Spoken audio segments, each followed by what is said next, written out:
शहर संपादक श्री बंटी खरात, जळगाव रिंगरोड विकास कामाचे भूमिपूजन संपन्न. आमदार सुरेश दामू भोळे यांच्या पाठपुराव्याला यश. जळगाव शहरातील वाहतूक कोंडीतून नागरिकांना मुक्त करण्यासाठी अत्यंत आवश्यक असलेल्या रिंगरोड विकास कामाचा भूमिपूजन सोहळा रविवारी जून 27 रोजी बहिणाबाई उद्यानासमोरील परिसरात मोठ्या उत्साहात पार पडला. भारतीय जनता पक्षाचे लोकप्रिय आमदार सुरेश दामू भोळे, राजू मामा यांच्या सातत्यपूर्ण पाठपुराव्यामुळे या महत्त्वाकांक्षी प्रकल्पाला प्रत्यक्ष सुरुवात झाली असून हे काम शहराच्या विकासासाठी मैलाचा दगड ठरणार आहे. या कार्यक्रमास भारतीय जनता पक्षाचे महानगर जिल्हाध्यक्ष दीपक सूर्यवंशी, महापौर सौ. दीपमाला काळे, उपमहापौर मनोज चौधरी, स्थायी समिती सभापती डॉ. चंद्रशेखर पाटील, सभागृह नेते नितीन लड्ढा, गटनेते प्रकाश बालाणी, नगरसेवक चंद्रशेखर अत्तरदे, सौ. शुचिता हाडा, अमित काळे, सौ.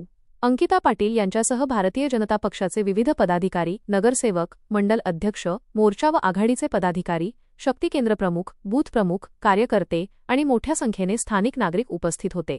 यावेळी बोलताना आमदार सुरेश दामू भोळे यांनी सांगितले की शहराच्या सर्वांगीण विकासासाठी रुंद आणि दर्जेदार रस्ते निर्माण करणे ही काळाची गरज आहे. या रिंगरोडच्या विकासामुळे शहरातील वाहतूक अधिक सुरक्षित व सुलभ होईल, तसेच शहराच्या विकासाला गती मिळण्यास मदत होईल. शहरातील पायाभूत सुविधांसाठी निधी उपलब्ध करून देण्याबाबत आपण सातत्याने प्रयत्नशील असल्याचेही त्यांनी स्पष्ट केले. उपस्थित मान्यवरांनी या विकासकामामुळे परिसरातील नागरिकांना मोठा दिलासा मिळेल, असा विश्वास व्यक्त करत काम उच्च दर्जाचे व निर्धारित कालावधीत पूर्ण करण्याची अपेक्षा व्यक्त केली.